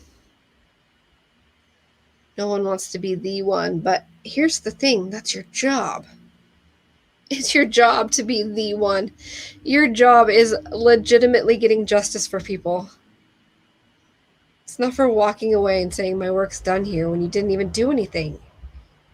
Yeah, I mean, well, obviously, whoever told them, nothing to see here, they feared that person more than they did feared the wrath of a family wanting justice. I feel like they thought that because of the text messages, or maybe they didn't know about the text messages the first day. I don't know, but I think they thought because it was a suicide that the Andreacchios, or that it was displayed as a suicide, that the Andreacchios would be like, okay. Yeah. But I mean, like as you read last week, not one person on the scene believed that it was a suicide. They all said, I don't know about this. But then when someone told them, hey, wrap it up, they just went, okay. It's like our other case that we had before Christian that we are, still pretty close to, Katie Major. So yeah, it's almost exactly the same thing. But I don't know if you've seen that Rick Olick is getting in some deep water right now. No, I didn't see. When did that happen? Yeah, he's suspended just this past week. Good. Maybe a little bit longer for something else. A resource officer or something got in trouble for something, and I don't know. There's like a bunch of corruptions coming out right now. Oh, but corruption doesn't happen, right? Right. Excuse me. Yes, Christy, we did. Thank you so much for finding that. Do you think Whitley, Goodman, or Dylan will ever be held accountable? I do. I do. I do. I do. I'm putting it out there and manifesting that, and it'll be this year.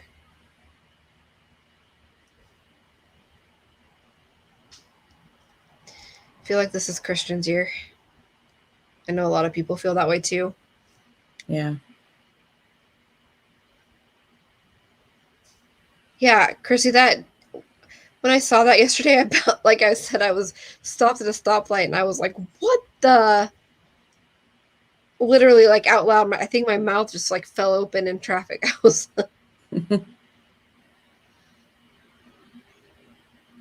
get Dylan in the hot seat. Dylan's Facebook's still down.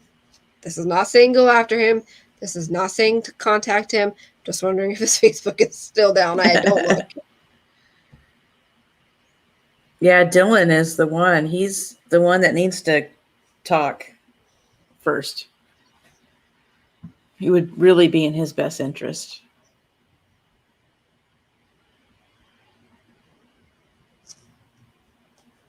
Just want to say thank you to you guys too, because I mean, we don't have hundreds of views. We don't pay for subscribers. We don't make you pay to sit in a chat with us. We don't have, tens of thousands of followers on YouTube. We just decided to do this.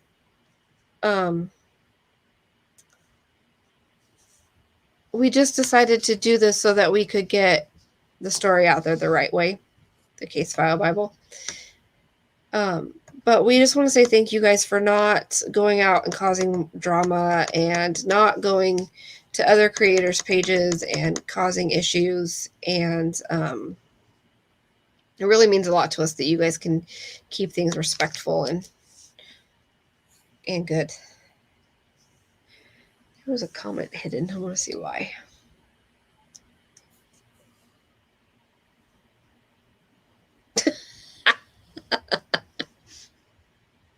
Meredith. She said Rick Olick is shit. I don't either, Christy. I don't either. I mean, he could be. There's a lawsuit that's not closed. So he could be.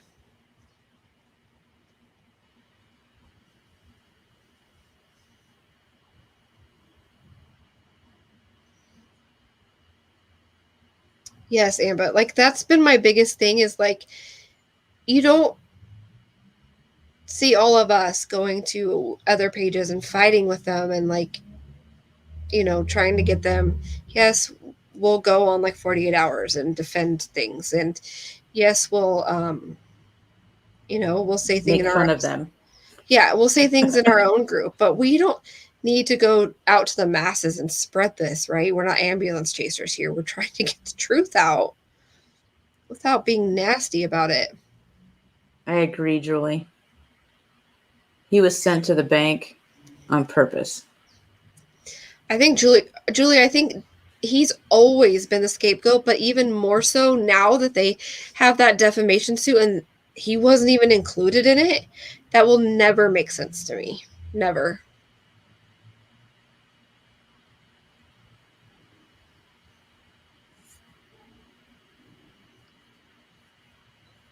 No, it was refiled, Christy.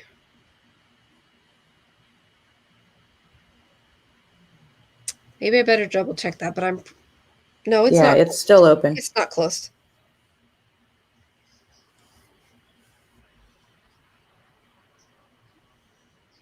I think that was the one that got sent to federal also. Yeah, and then they had to And pull then, back. yeah.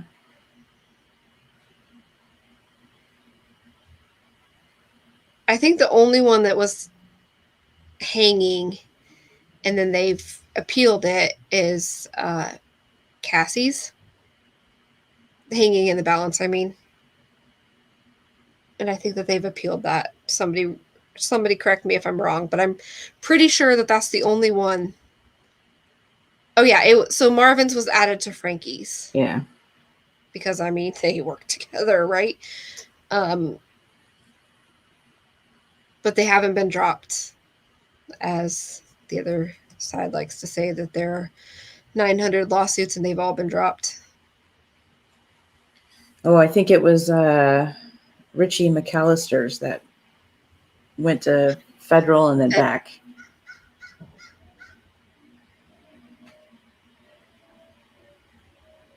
The thing is, every time any discrepancy is noted, some others roll their eyes and act as though it's been addressed already. It's not resolved and the family deserves for it to be. Yes. Yes. Don't know why their group is archived. Don't really care. Maybe they're working hard on that GPS. Oh, yeah.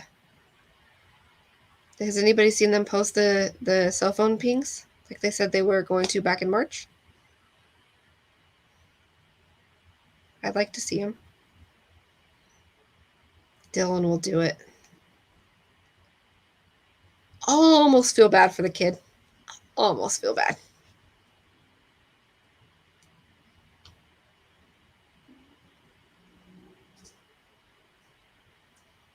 Stephanie, you sneaky little devil. Richie's isn't closed. It's not closed. It was moved back from federal to state. None are closed.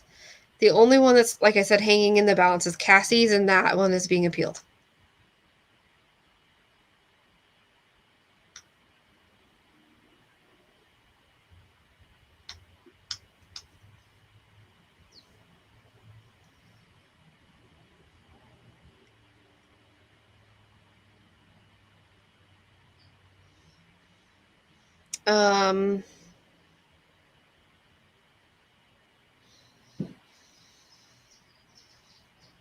Yes, Renee put an update a couple weeks ago, I believe, on the status of all the cases. She had to make a bullet point post for all of them that keep saying they're closed because they're just lying.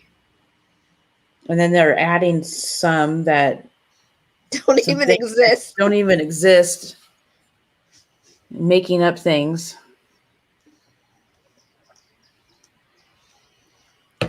They make up so much. Like it blows my mind. Like, do they look at themselves in the mirror with some of the stuff that they come out with and lie about? Just blatant lies.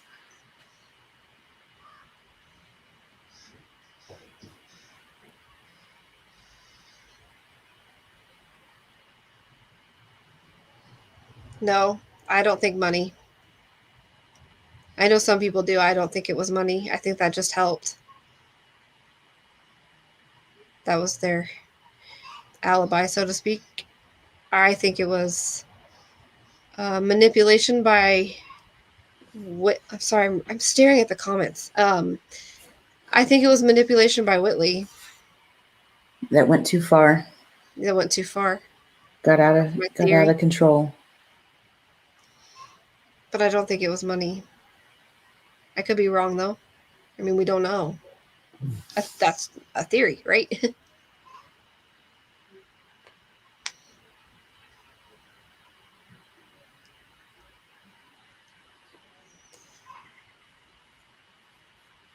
We're not going down Cosby Road. No.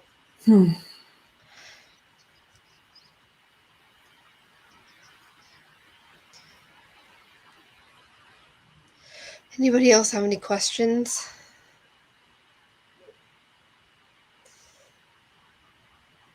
We still don't have any update on what's going on with like.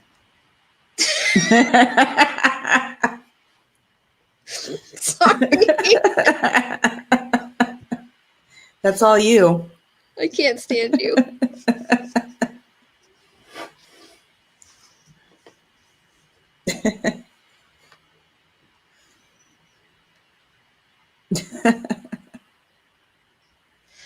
If we could go into those texts just even deeper, man, the manipulation that comes from that girl, like I think we said it on the text message episode, but like they would be in the middle of a fight, full blown, like just texting, going at it. It was over. She wasn't ever going to be good enough for him. He wasn't ever going to be good enough for her. Just bam. Him calling her on her crap, him calling her on cheating, him calling her on, doing drugs and being places she shouldn't be. And she would be 2 seconds later, want to see my boobs. Like, yep. Spill what?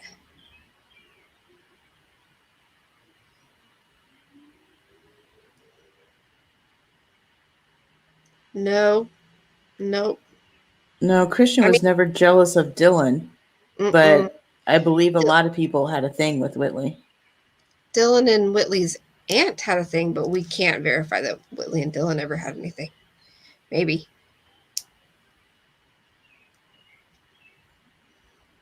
And no, Christian didn't want Dylan around because he was bad news.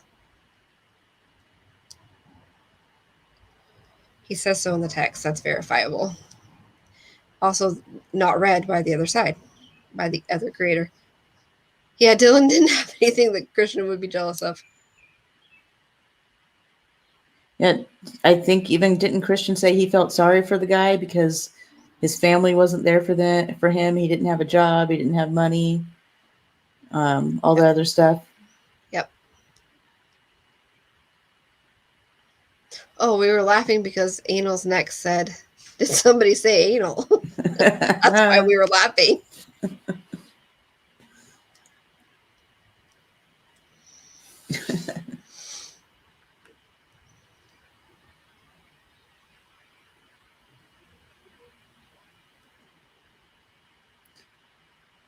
Dylan likes older ladies anyways. Yep. He likes the bone cone.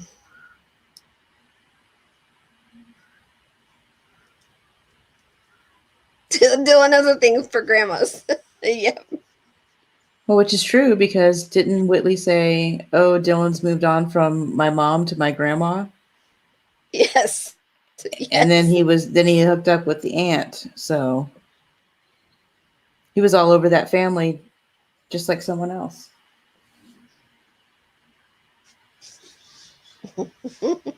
I just got that.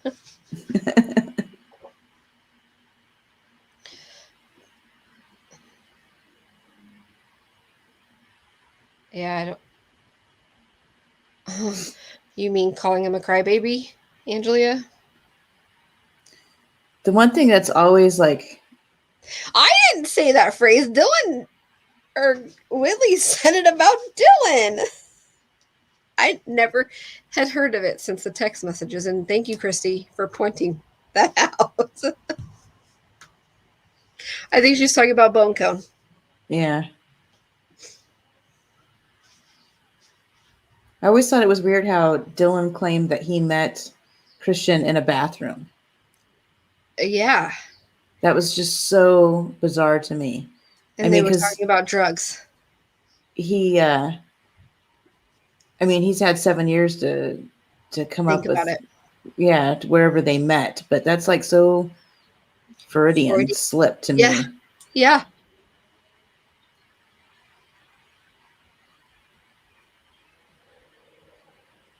Good point, Carly. Good point. I've never heard, and I could be wrong, but I mean, we've heard that interview that Dylan gave. We've heard several interviews that Dylan's given. We've seen things that he's posted on social media. But wouldn't these people need to be in major counseling after witnessing what they witnessed? And they never talk about being in any sort of counseling other than for drug use. And don't give me the crap that the drug use was caused by all this, because it was prior. Whitley said she loved drugs. Yeah. In a text. And wasn't she at a party like a couple days later? Yeah. Yeah, according to statements in the case file. Mm-hmm. Several statements in the case file. And several people said, yeah, I think Whitley could have done it.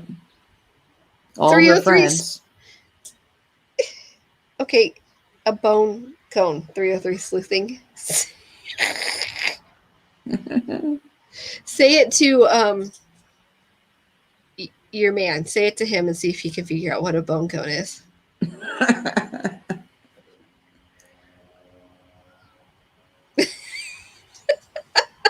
Can't. We even said we're not talking about the bone cone on the. Yeah, Christy got it in there.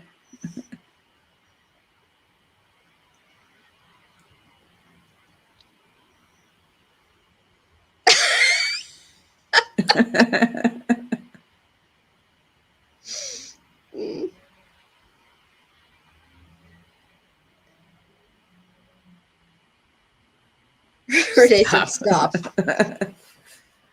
I think that Whitley still does the waterworks to get what she wanted. Remember in her last DUI where she was found in the gas station lawn, and she told the officer the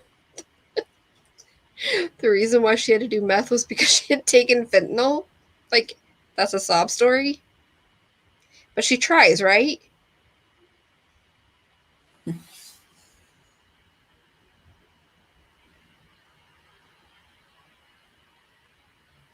Yep. Carly, that's right.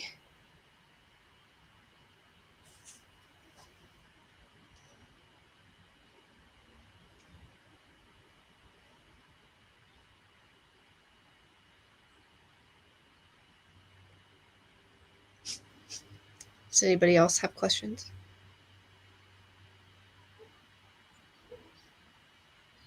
I can't imagine going to a party a weekend later. I mean, I know we all handle, either. I know we all handle death differently, but going to a party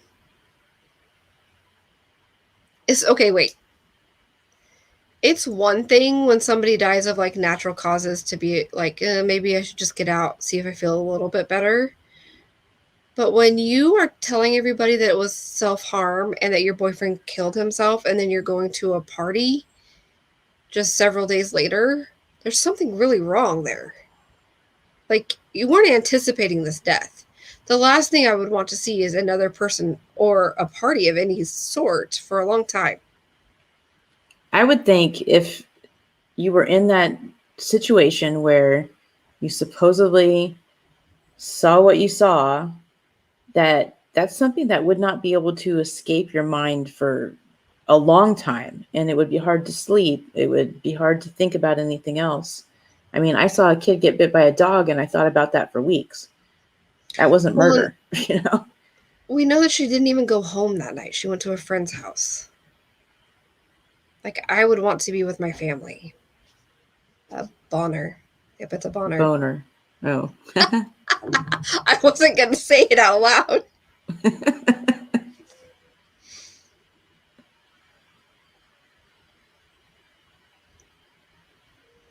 It's what, Katie, it's what Whitley talks about Dylan having after looking at her mother, grandmother, and aunt.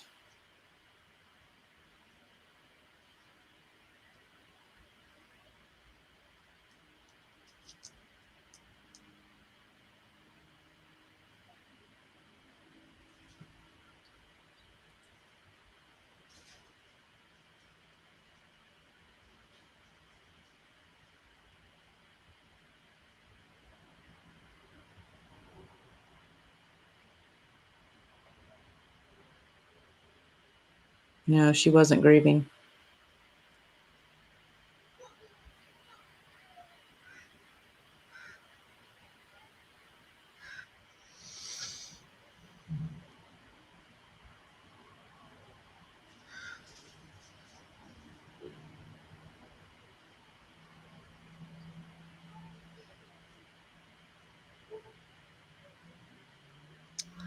I guess you don't grieve something you destroyed.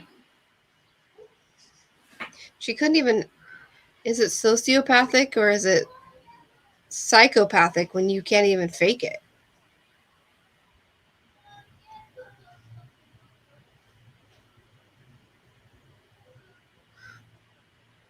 No, she didn't talk to his family.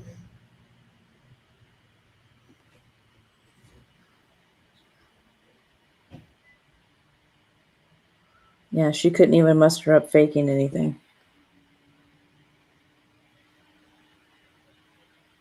It's pretty narcissistic, too. Yeah.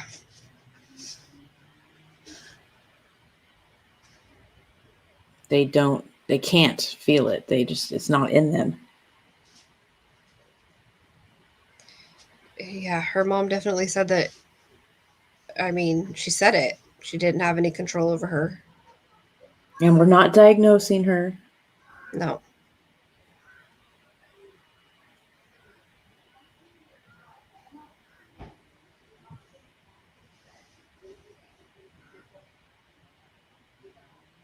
You're welcome. I can't believe we lasted 2 hours. Babbling, babbling. Yeah. We're not good at this. We just babble. Okay, so moving forward, we are Sundays, and I got some feedback in the chat earlier, but then I will also put a poll up in the group asking what time, and we'll go over a majority there too. We're trying to make this as easy as possible on everyone, but we have to keep our mods in consideration too because they help facilitate so much for us and we're all over. Like several of us are Pacific. We have a few mountains, or maybe one mountain, some central, some eastern. So we have to keep all of that into consideration too.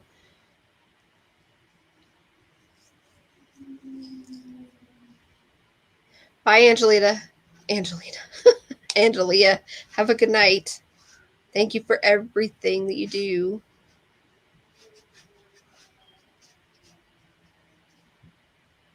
You're welcome, Katie. Like I said earlier, if there's anything that we can help you with, like I said last week, we're not here to convince you. We just want to put the facts out there and let you decide for yourself. But we're not going to put the facts out there and then swipe them away and tell you that you're crazy. If you feel some way, I mean, you're entitled to that feeling. You're not wrong. Your opinions aren't wrong. And if you're ever told something that now you kind of question and it's something from the case file, ask us about it and we'll dig it out of the case file for you and give you the facts on it. Yep. The only thing, no, not this Sunday. Not this Sunday. It's 4th of July. Everybody have a great time with your families and your friends, and don't catch places on fire, please, and all that good stuff. But if you want to see something, then just ask. We'll show you anything, but we draw the line at the autopsy photos. Yeah, we won't show those. Yes, thank you, Sleuthy by proxy. The 11th at a time to be determined. So you have to go a week and a half without us.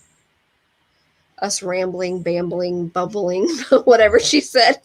Maybe Babbling. I can throw up one of our recordings. Oh, yeah. Just Yeah, to we kind of have- have a little filler. Yeah. That'd be good. Maybe No, either Boat Mama or the Roundtable, maybe. Boat Mama's good. Did Yeah. you ask her if she wants to come on this? I did. She is actually going to be going back out tomorrow, I think. Oh. So she'll be gone for 30 days. Yeah, throw Boat Mama's interview up. I love her to pieces. Yeah, I'll throw hers up sometime next week, just so you guys have something. Cool.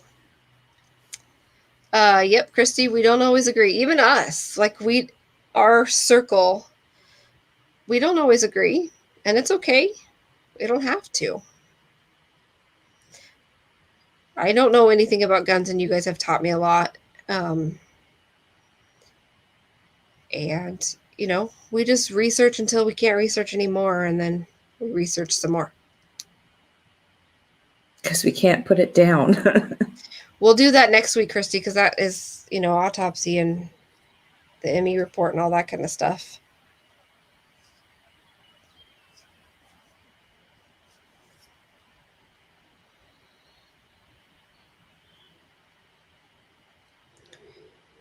Also, if you were watching and you haven't listened to Culpable,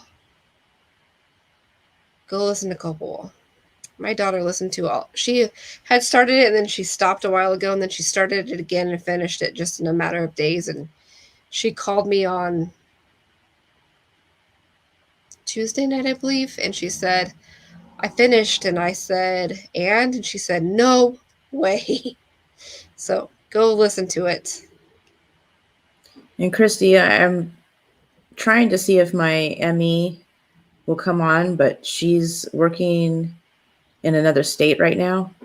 So I'm not sure she'll be available. She's pretty busy right now.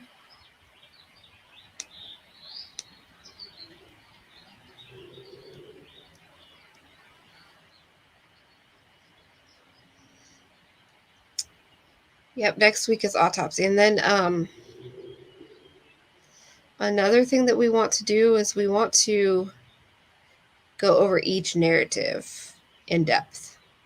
So I think that will be because there's a lot of narratives that aren't even just first responders and detectives. They're people that knew Whitley, people that knew Christian. Mm-hmm. Britney Spears. Free Free Britney. her. Good night, Katie. Thank you for being here.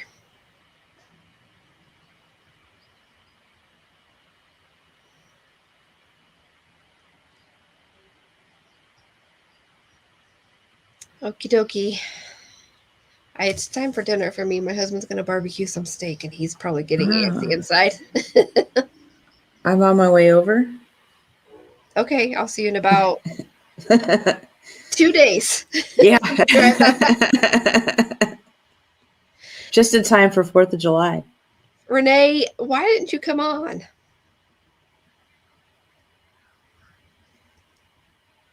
I'm proud of you for making it this late, though. You're welcome, Amber. Thank you for being here. All the way from down under. I bet you hate that term, don't you? I would if I was from there.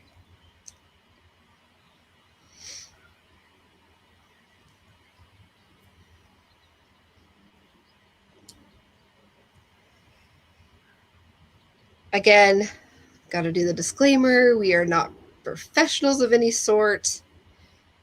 Do not go real life. And everybody is innocent until proven guilty.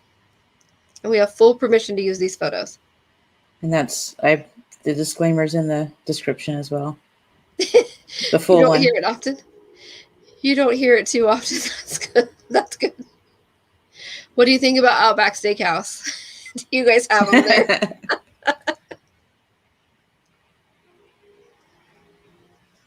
I always wonder these things. Like, I bet people in like Japan or whatever, maybe China, are like, Panda Express. What is that?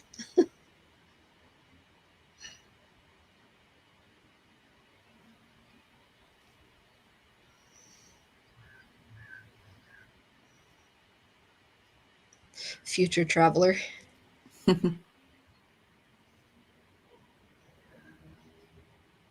It must be a teenage thing because I've never even heard it before. Those text messages. Thank God. Especially referring to someone's grandma. If That's so someone gross. talked about my grandma and said they had a bone cone, I'd slap them. I guess I am a grandma, though. Okay, I need to eat. Everybody have a good night. Yeah, good night, everybody. And we will see you Sunday the 11th.